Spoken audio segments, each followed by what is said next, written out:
Hi there. I'm Sue Johnson, developer of Emotionally Focused Therapy, or EFT for couples. The EFT model is now taught all over the world and achieves the best results at the end of therapy and at follow-up of any model of couple therapy. Our interventions are based on the revolutionary new science of adult attachment. This science has at last cracked the code of love and offers EFT therapists a map so that we can go to the heart of the matter and shape the bonding interactions that make love whole and make it last. But shaping new interactions between distressed partners often feels like trying to play a violin in the middle of a war zone. This is one of the tasks that makes couple therapy feel like a real challenge. If you're going to set up new conversations that can gradually redefine a distressed relationship, you have to know what to do when these conversations start to go wrong. So I'm going to tell you about two simple techniques that EFT therapists use to make sure that shaping positive, more connected conversations goes smoothly. And they are called Slice It Thinner and Catch the Bullet. In EFT, we help people access new, softer emotions and then distill a clear emotional message to send to their partner. But sometimes, when we ask a client to share this new, softer emotional message directly with their partner, they cannot. We help this person by simply accepting their reluctance and then reflecting this difficulty. We switch from sharing vulnerability to simply sharing how hard it is to begin to risk and share. We slice this risk of being vulnerable thinner for them. So Pete tells me, "It feels weird. I don't want to turn and tell Sally about this. She might not like it. See me as weak. It won't work."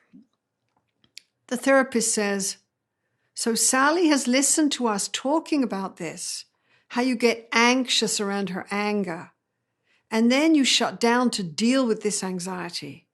But it's too hard right here. It feels risky to turn towards her and tell her this directly." And he nods. "So then, can you tell her, please? Somehow it's too hard.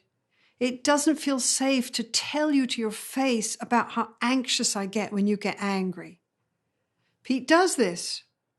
By revealing first how scared he is of sharing his fears, he begins to risk letting Sally into his inner world and to help her see his withdrawal from her in a new light. The second block to sharing new interactions occurs when Pete's partner, Sally, cannot take in, trust, or respond to Pete's new revelations. She reverts back to blaming or discounting responses, which are part of this couple's cycle of distress and distance.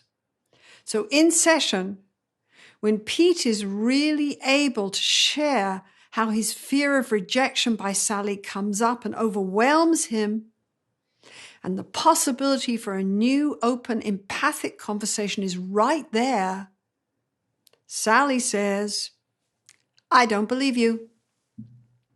You're just being a good client here." And she turns to me and says, "Pete is just a cold person." Ouch. Did you feel the bullet? So I might say, can we stop here a moment? What just happened here? I will reflect the whole interaction where Pete risked sharing, but Sally had a hard time tuning into his message.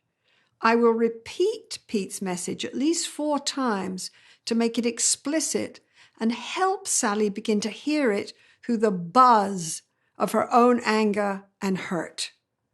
I also validate and normalize that it's hard for Sally to hear this unfamiliar message from her partner.